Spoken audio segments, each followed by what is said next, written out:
All right, it's recording.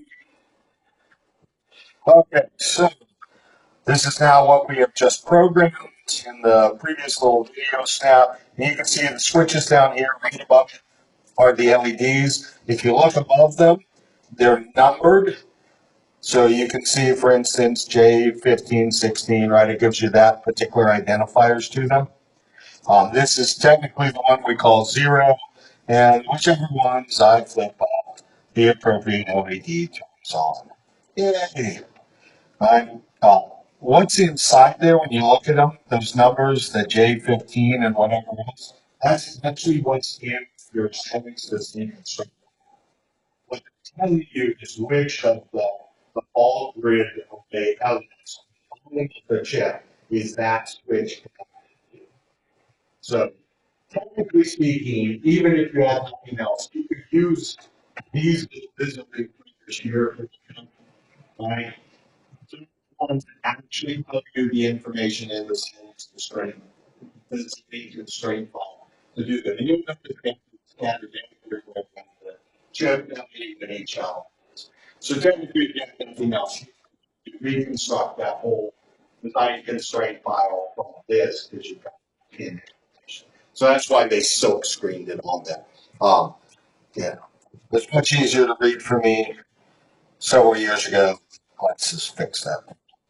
Okay, we feel good. We're creating boards and creating things, switches. So that's so hopefully that should work for you no matter. I'm going to stop this example because I just don't care. That was enough to show you how to run things. We now want to talk about the one we actually want to do now, which is the barrel shift.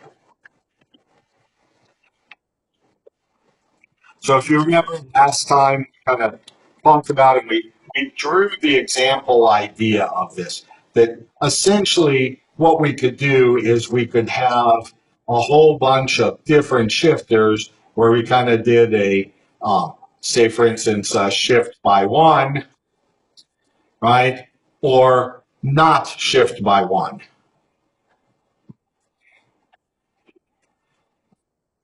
So I should have done middle, right? And I'll have another stage which will have, right, and this is the do it or don't do it, right? We'll have uh, a shift by two, or don't do a shift by two, right? So on and so forth, right? So I could do 1, 2, 16, 32. I just keep repeating all this stuff.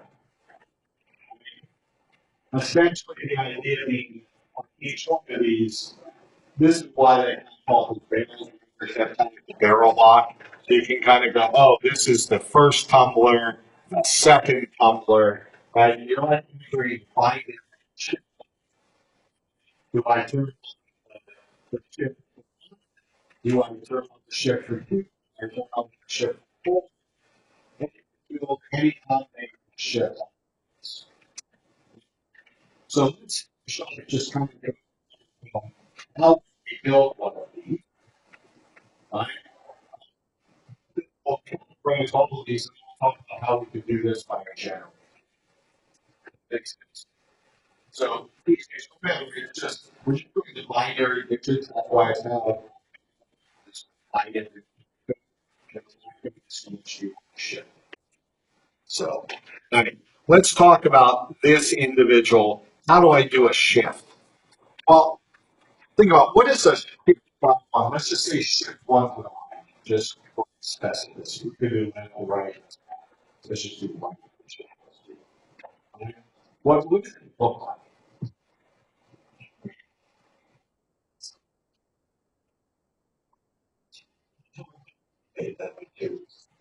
Okay, so it's divided here by two, right? What do you be built?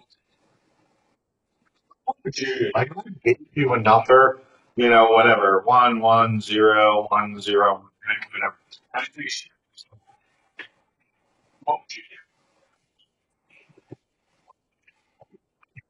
do? So it sounds like you're asking the stupidest question. But the reality is, this is what you need to design it. You need to break it into things that will then find out. is, and then we're going to encode that out. But this is a really crazy, easy idea. This is almost as easy as my calculator, believe it or not. Right? So I know it sounds simplistic, but I really encourage you. Do an example, extend the example, and it'll make it much easier to do your design builds. So walk me through what I would do shift to right by one. So change it to where each bit would get the actual. Okay. Now, I didn't specify which one we want for them. I'm going to just say, I'm going to do circulant just because it's more difficult, right? Because if I do it for you with circulant, then you can figure out how to do anything, right? If you want logical, you just zero them. If you want arithmetic, you it is basically, right? There's nothing more complicated in this than actually doing the circulant form. So bitwise, what would happen is I would just copy those down. So what how do I actually do how do I cause the bits to move? Do I need logic gates? Do I need some fancy other switching device? It's just a wire, right? So if I just specify reordering the wires, that's all you want to do, right? How do you reorder wires?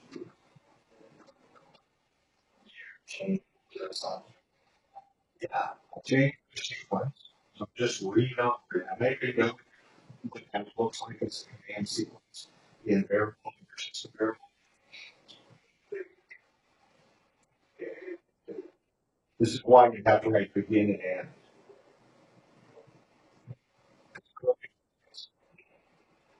So that's why we have to write begin and end out. You can't just put your program things inside curly brackets because we use curly brackets for something else. Rewind. So in this case, if I want to append signals, I can do this by putting curly brackets. All right. Now I have to give a name to this. All right. Let me call this signal here A and this one B, just for simple. We'll probably change these things just twice. Okay. So what I'm doing is I'm reordering A to make B. So in particular, which bit is here on the left? All right, because this is A, this is B. So B's leftmost bit is which bit on A?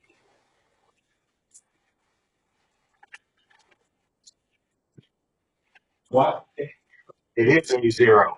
Why do you know it's A0?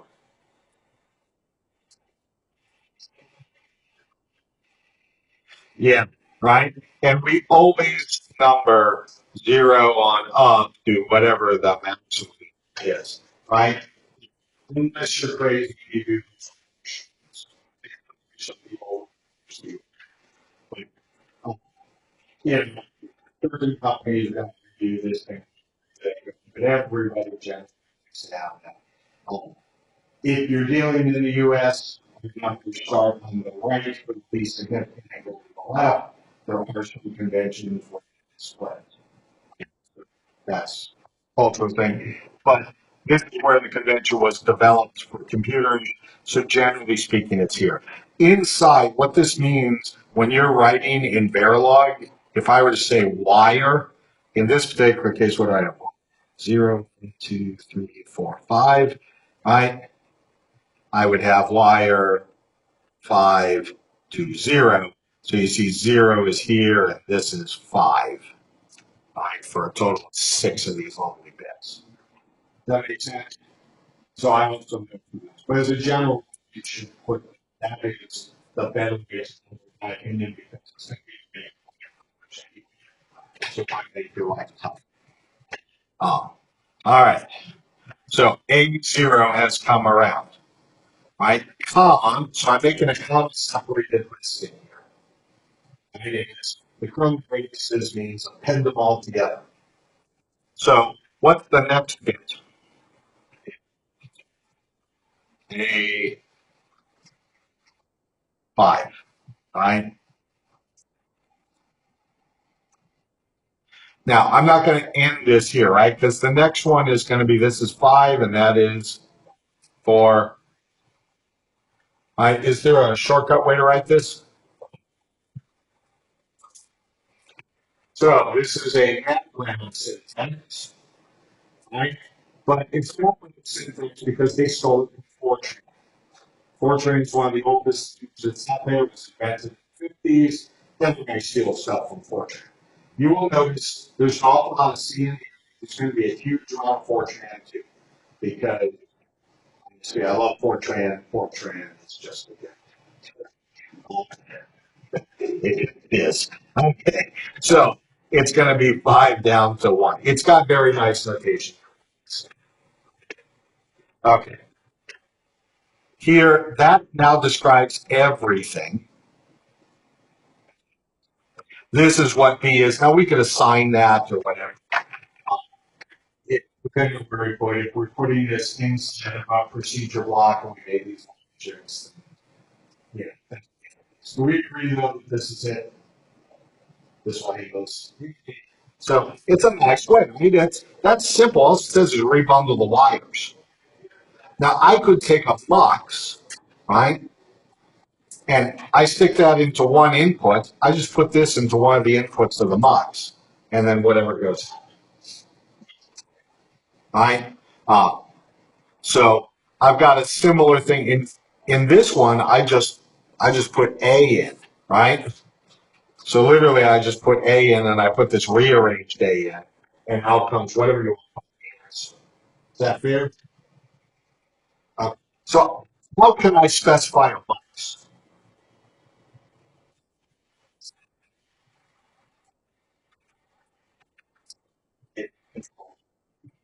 Yeah, so I need to know what this is, right? So what is this? What's the control? Okay. It's, it's the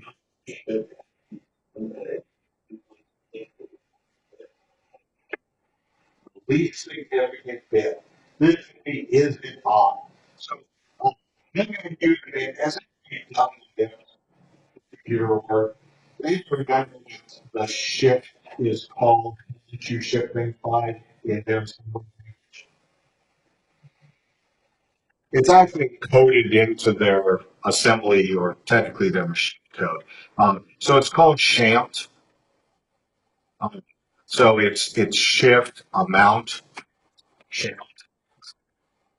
So if you ever see that, it's to know just as a general computer, most of you have computer bands or your control of the piece of computer. It's just the most common interview question for a computer engineer come out of Tennessee and Patterson. That is the book. Okay? And I cannot tell you how many of my former students have been asked questions. They just gather Google, Microsoft, go to whatever you want, what books are they ask about? Hennessy and Patterson. Because there's Hennessy and Patterson and there's everybody else. The reason why we use Hennessy and Patterson and why I told you never get rid of Hennessy and Patterson, right, is because it is the most important book in the field. They will ask you interview questions. They need to talk about it. So that is why that book is the book. Please do not get rid of that one. Right?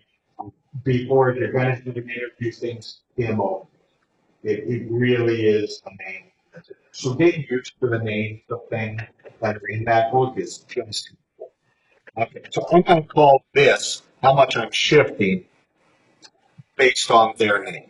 So I'm going to have shift amount, right? And this would be bit 0, the even or odd bit. Does that make sense? Because shift amount is a multi-bit.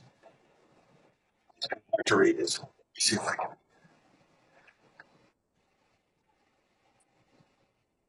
Some of it's hard to read because my handwriting stinks. Right? Sorry, that's just the way it happens. So I had really lovely print when I was a kid. I learned calligraphy and got really, really pretty. Then I went for a PhD and it just, right? The more your education, the worse your handwriting.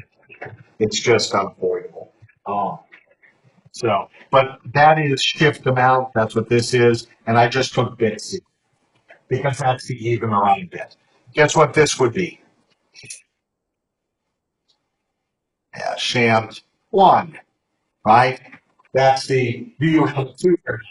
The next one over would be shams 2, right? Because it's 2 to the 2, the 4's place. Yay. Okay. So I would need to check and see, right, if shams 0, right? And then what do I do? Well, whatever this output is here, let's just call it C for the moment. Right? If this is 1, then C would be equal to my B. Right?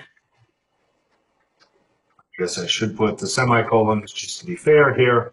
Right? Else, what happens? Yay!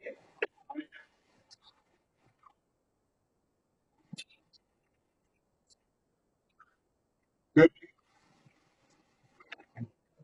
Okay, I'm going to zoom that down so move things around so much. I think that's still readable, except for maybe my shams in the box, which you. So, okay, this code is that pretty? No. So in C, do you need curly brackets for one line? No, you only need curly brackets at more than one line. Same thing holds on here, right?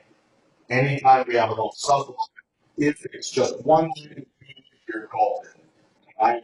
If there's more than one line of code, then you have inside it, then you have to put a begin end. There's no longer looking to put curly brackets, but begin end is pretty standard. Okay, so you'll get used to it. Okay, good. Now, this takes a whole bunch of lines. What if I could told you I could read one of my main flyers to do this in one line? It used to be this game show. Can you name that song? And say how many notes you can name it in, right? So name that tune, right? And I'm just saying I could do this in one line. So first off, do you believe me? Yes. Okay. Yes, it is actually true. Anybody know what magical thing I'm going to use for this? The term. Yeah, that's awesome. Yeah, this whole thing, right? We actually see yourself in binary operators, A times B, right? So there's 2 inputs, so we call it a binary operator. There is a ternary operator. The ternary operator is question colon, right? It's actually built in. So actually a really old pattern. Just not everybody gets this, right? So if you think about this, this is my condition, right? And this is my true, and this is my false, right? That's what this does. Condition, what if it's true? What if it's false? And that gets assigned to something, right? It's basically a one-line if statement, but only for assignments. You can't put commands to do things. You're just saying, if the condition is true, give it the first thing after the question mark. If it's false, give it the thing after the colon. That's all it means. Don't make it any more magical than So people either call it question polling, they call it the ternary operator, whatever makes you happy. In our case, the condition is shift amount 0.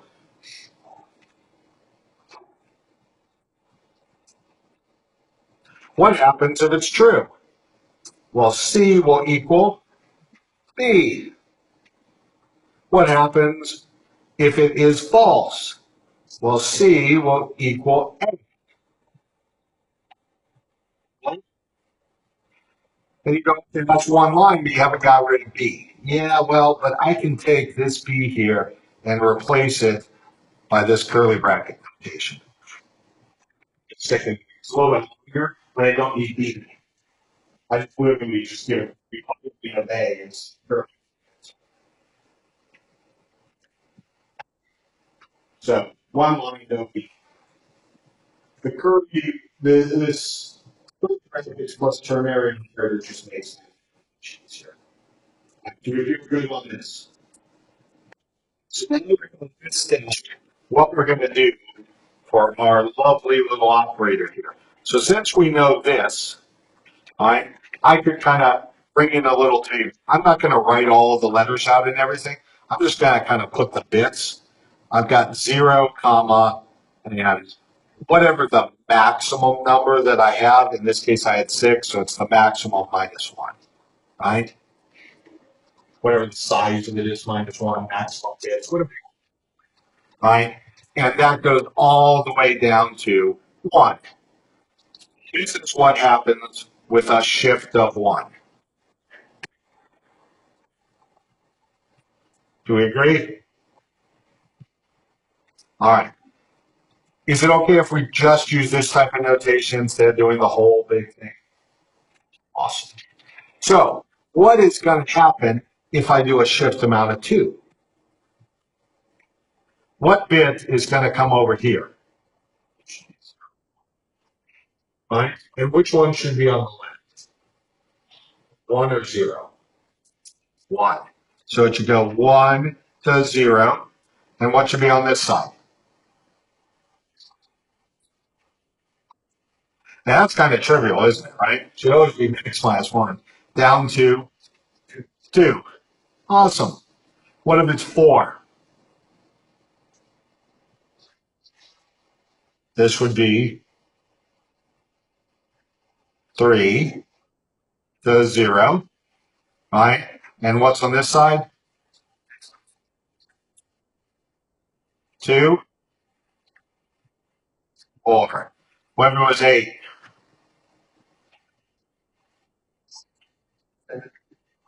Yeah, so you're getting real fast with this. This is why, oh, that's bad. What goes here? X minus 1. So you're getting real fast with these. Okay, 8. You're noticing the pen. See what I'm saying? Do it. We did the first one just so we feel comfortable. Now we can start writing a third of these. You know, I could go as big as I want. But 16. Yeah, but it's, I mean, this is trivial now, right? It wasn't so trivial before, right? But it's definitely trivial now. That's great. Now I want to break this down. I don't want to rate this in terms of numbers anymore. I only want variables, right? Okay, so what do I replace on this first one?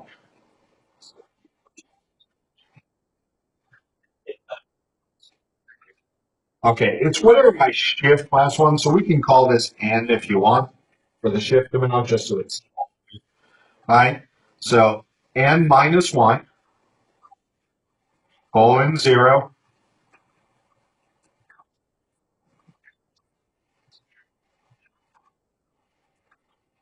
right?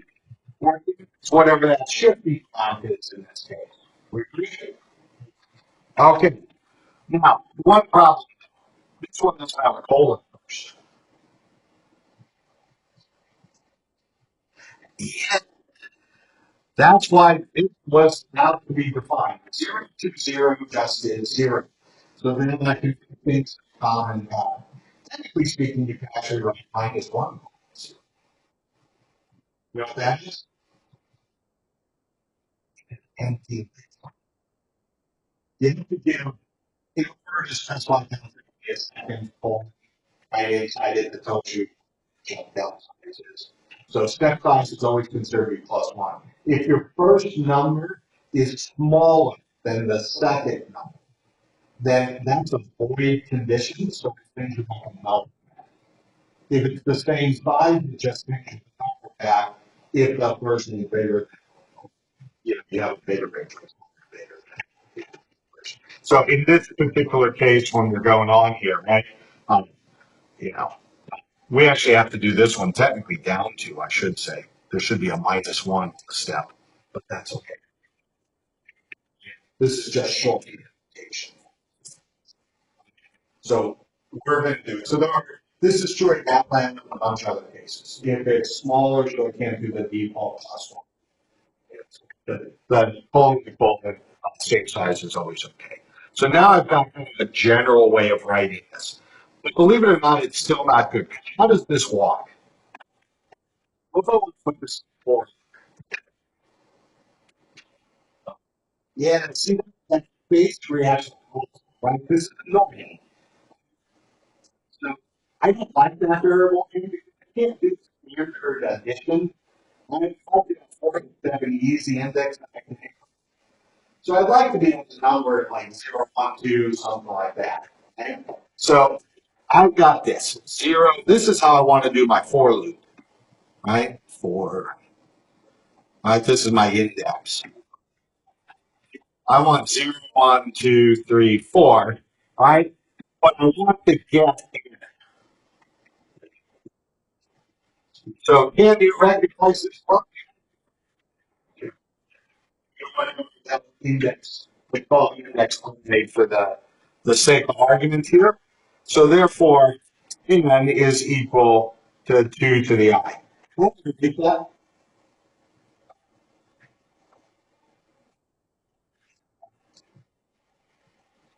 So we're all used to in MATLAB how when I say this. That's how I do this is MATLAB, right? There's 2 caret I. But caret means something to us. You know what caret means to us? Exclusive or, right? It's already used. As a matter of fact, it's not allowed to be see what you have to do in C. Right? You have to put the whole map library function panel and you pick one of these. So, in C it does a PAL function, right? Uh, we don't have that. So does anybody know what the alternate symbol for exponentiation is? Yeah. Right. So the double star, think of it this way. Exponentiation is repeated multiplication, right? So you double star. Just like multiplication is repeated addition, right? So it's the addition symbol. Rotated, right? Addition is the repeated counting. Right? All these things are just answer repeats. So it's double star. Anybody know why the double star? It's optional. It is in Python, but it goes earlier. It's an important sports games exponentiation. So it's way back. They didn't have as many characters on the keyboard. So they didn't have the characters. Anyway, so you have smaller keyboard, you had to do something to fit well, it's repeated multiplication. So welcome to 50's decisions. So this is 2 to the enemy, right, as opposed to 2. But this is what we're going to do. We can just take this and put that in for the image. Fully on the inside. They are the unit system. It's embedded in the system.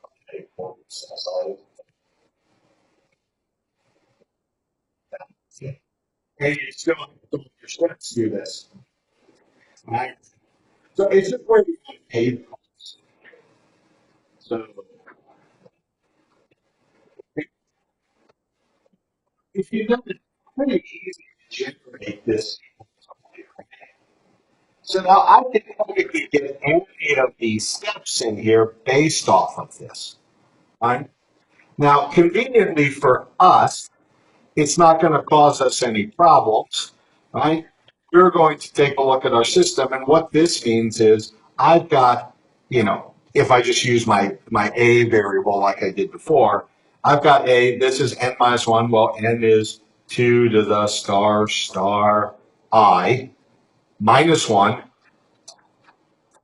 colon 0, right?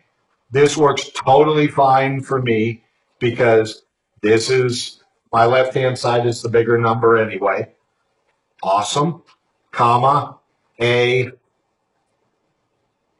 and now it's whatever my max, whatever that size is. I'm just going to keep putting max here because we've been doing it. Max minus 1 because if there's 16 digits in this, then 15 is your left.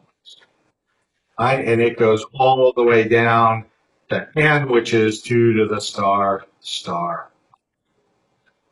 If you want to make it prettier, I could define a separate variable for n and just set it be equal to it in the loop.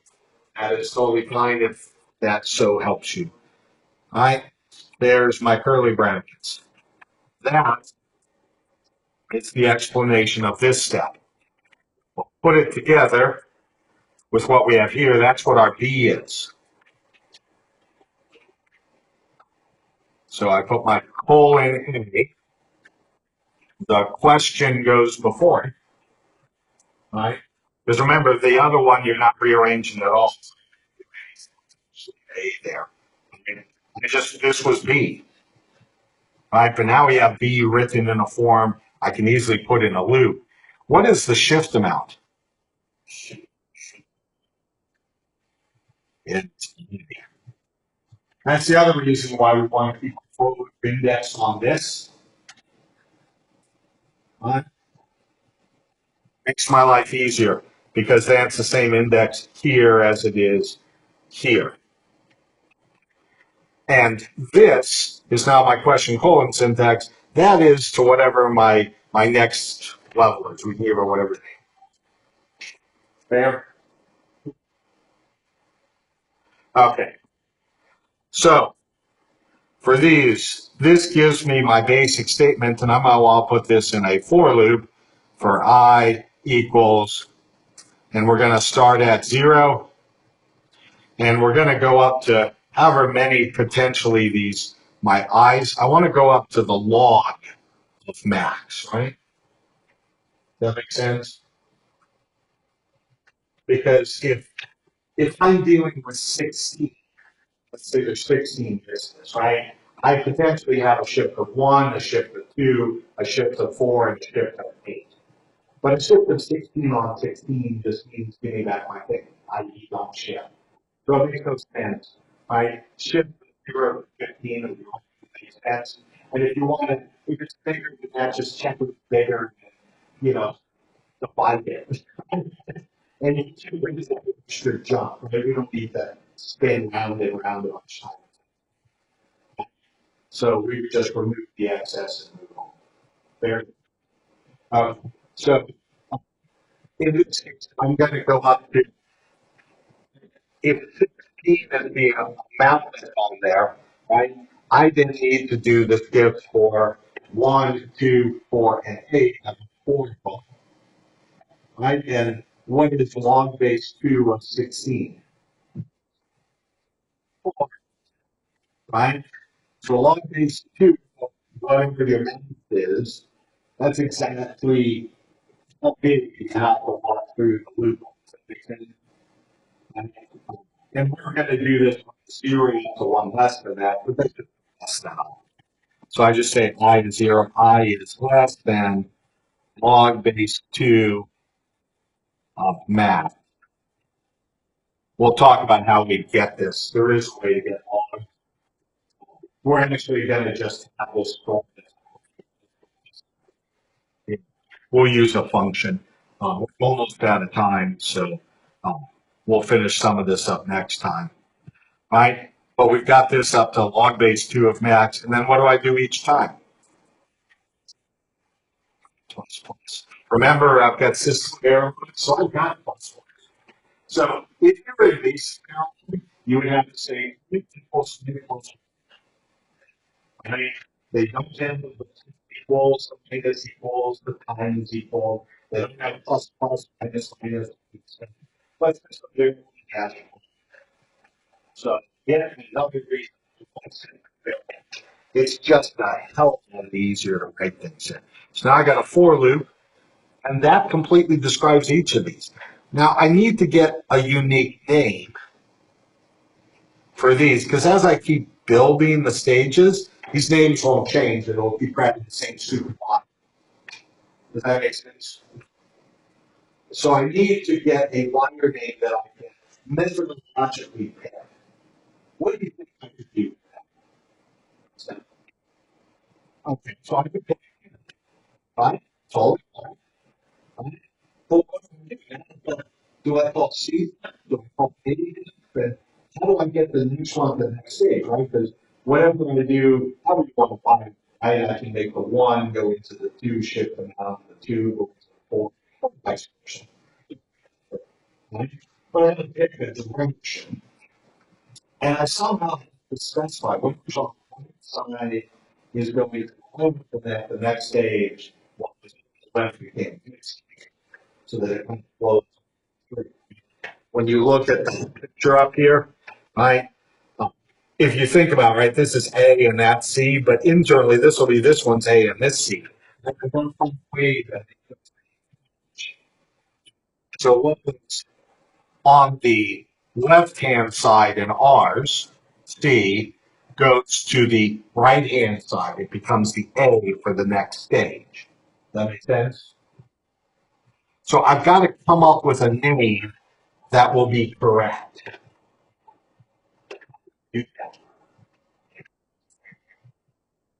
Yeah, I could. Now I need to have a loosely packed array of packed arrays. So we're going to make our wire A that has the correct number of wires, whatever that max number is. But then we're going to make an array of them, each of the in-between stages. And then we can just shift by the units. Does that make sense as an idea? Actually, at our time, this is a spot. Try to think how you might do this. Because this is going to be really important. We'll do it together next time, right? And build the thing. I want you to try this. Try to do as much of this, get it, send it up. If you're really interested on setting this up nice in this for, you just have to have a generate loop that's on here, and you'll have a begin and an end. And we're going to need I for this loop. It's a gen var, I, right? So you have the basic setup here. Uh, but you know, this will actually give you a starting setup for this whole thing, and then we're gonna from here. Actually, I should technically call it. This is I have to do an end generate. There's one of the things. This is a thing I don't like about this. And sometimes they do the generate and generate type of stuff. In this case, it's a generate and generate. Could be the same thing. Switch cases when they have them, right? It's case, things like that. Sometimes these begin in, sometimes. In this case, it is a generating generation. But I've got mentioned here, we'll actually put in here, even though I don't need it, I'm going to put a begin end around this. And the reason is I can begins, right? So we can give this a name here, whatever we want. Uh, the nice thing about putting a name there, this will be my last comment for you. Whatever the name is when you build it, simulate it, that name actually goes on simulation, so you can find it easier. It just gives you a correlation. Otherwise, you don't see a correlation. This is just the way you can name that simulation. And if I don't put the on there, when it's built, show these things, but since it's a loop, it'll fire that main zero and main one based on the index. But if we really find each of those individual variables, that makes sense? Okay. Get the and see if you can think about how you might generate that variable, because that's a really unknown. That is today. If you've got questions, you're welcome to come up. We did.